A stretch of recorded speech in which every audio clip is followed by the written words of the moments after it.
السلام علیکم ناظرین، آج ہم انتہائی اہم موضوع بات کے اوپر بات کرنا یا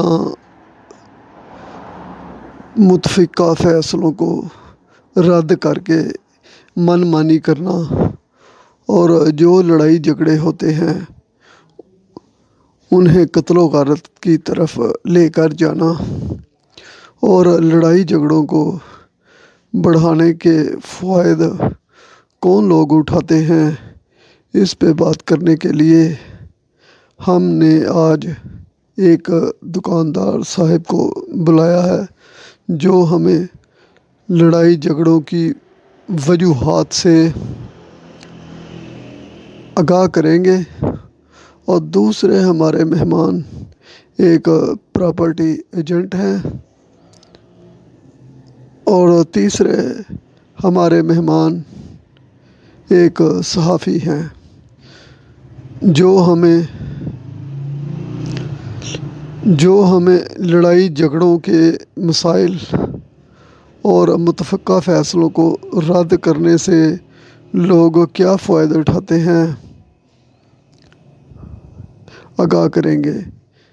جن لوگوں نے ہمارا چینل سبسکرائب نہیں کیا وہ مہربانی کر کے چینل سبسکرائب کر لیں تاکہ ہماری ہر نئی ویڈیو آپ کو بر وقت مل سکے۔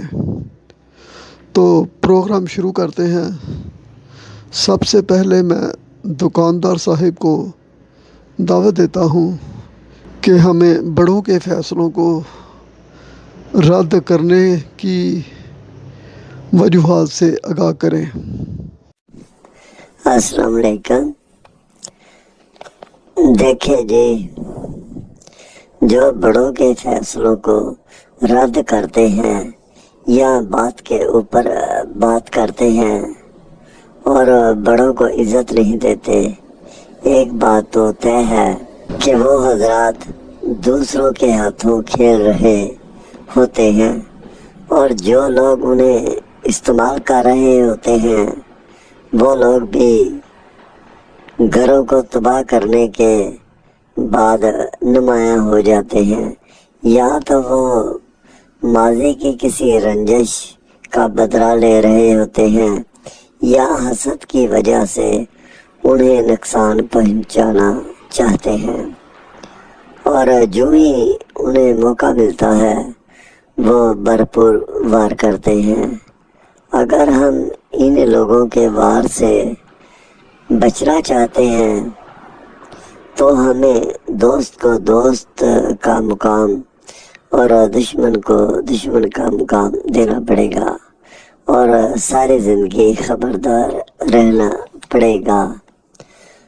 دوست دشمن کے بارے میں حضرت علی رضی اللہ عنہ کا قول ہے کہ دوست آپ کی خوشی پہ خوش اور آپ کی پریشانی پہ پریشان ہوگا، اور دشمن آپ کی خوشی پہ پریشان اور آپ کی پریشانی پہ خوش ہوگا۔ اس قول سے ہم دوست دشمن میں آسانی سے تفریق کر سکتے ہیں۔ شکریہ۔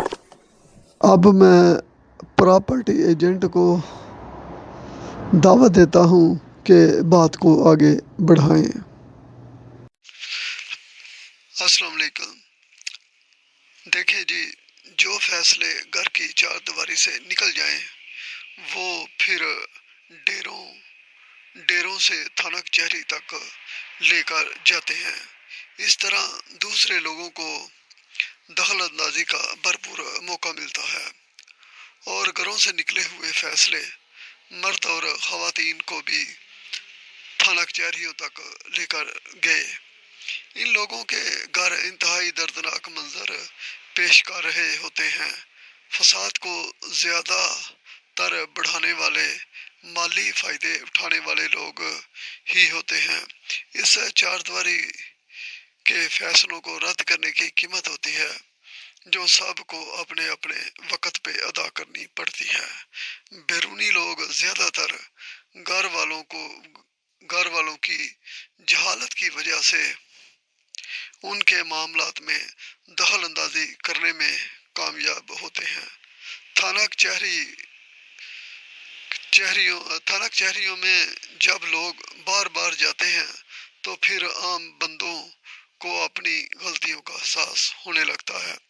اگر صلح نہ ہو تو لڑائی دنگ افساد سے قتل و غارت کی طرف لے کر جاتی ہے۔ ہمیں درگزر سے کام لیتے ہوئے معمولی مسائل کو مل بیٹھ کر حل کر لینا چاہیے۔ شکریہ۔ دیکھیں جی، پراپرٹی ایجنٹ صاحب نے بہت اچھی منظر کشی کی ہے۔ اب میں صحافی صاحب کو دعوت دیتا ہوں کہ بات کے اوپر بات کرنا یا متفقہ فیصلوں کو بلڈوز کرنا کے اثرات پہ ہماری رہنمائی کریں۔ السلام علیکم۔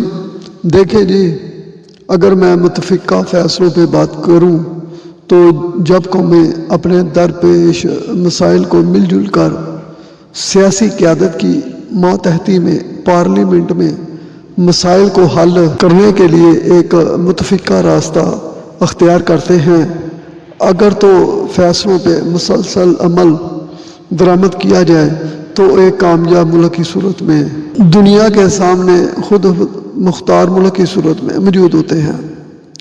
خود مختاری کے لیے ملک کا مالی طور پہ مضبوط ہونا بہت ضروری ہوتا ہے۔ جن قوموں نے متفقہ آئین اور قانون کو اہمیت دی، اسے بلڈوز نہیں کیا تو بدلے میں انہیں پوری دنیا عزت دینے پہ مجبور ہوئی۔ عزت ہمیشہ مالی طور پہ مضبوط گھر یا ملک کی ہوتی ہے۔ پنجابی کی کہاوت ہے، جنہ دے گھر دانے او کملے بھی سیانے۔ دنیا کا مقروض سے مقروض ملک بھی 10 سال میں لازمی طور پہ قرضوں سے نجات اور کامیاب ملکوں کی صف میں شامل ہو جاتا ہے۔ اگر وہ اپنی سمت درست کر لے، اپوزیشن اور حکومت متفقہ طور پر ایک راستہ طے کر لیں تو ناکام ملک 10 سال میں کامیاب ملکوں کی صورت میں نمودار ہو جاتے ہیں۔ شکریہ۔ صحافی صاحب نے بڑی اچھی گفتگو کی ہے۔ ناظرین، جو حاصل گفتگو ہے وہ یہی ہے، گھروں میں بھی متفقہ فیصلے ہوں، بڑوں کا احترام کیا جائے اور بڑوں کو بھی سب کو برابر اہمیت دینی چاہیے، اور ملکی فیصلوں کی صورت میں تمام ریاستی اداروں کو اپنی حدود میں رہتے ہوئے اپنی اپنی ذمہ داری فرض شناسی کے ساتھ ادا کرنی چاہیے۔ ہم اپنے اپنے ادارے جس میں ہماری ذمہ داری اور تجربہ ہوتا ہے، اسی ادارے کے متعلق زیادہ معلومات رکھتے ہیں اور اسی کے متعلق رائے دینے میں ہم ماہر ہوتے ہیں۔ جس طرح جسم کا کوئی بھی حصہ غیر ضروری نہیں، سب کی اپنی اپنی اہمیت ہوتی ہے۔ جب کسی جسم کے حصہ میں تکلیف ہو تو اس کی اہمیت کا احساس ہوتا ہے۔ وہ ایک شعر ہے کہ ناحق بوجھ اٹھایا ہے حاکم نے، محکمے سب ہیں جواب دہ ہوتے۔ حاکم کو چاہیے کہ سب محکموں سے ان کی خامیوں کے متعلق باز پرس کیا کریں اور محکموں کی خامیوں کا بوجھ اپنے سر نہ لیا کریں۔ روزانہ کی بنیاد پہ محکموں کے سربراہوں سے ملک کی بہتری کے لیے مشاورت کیا کریں تاکہ ورکنگ ریلیشن شپ بہتر سے بہتر ہو۔ بات کو سیریس کرتے ہوئے میں پروگرام اختتام کی طرف لے کر جا رہا ہوں۔ پھر ملیں گے کسی نئے موضوع کے ساتھ۔ شکریہ.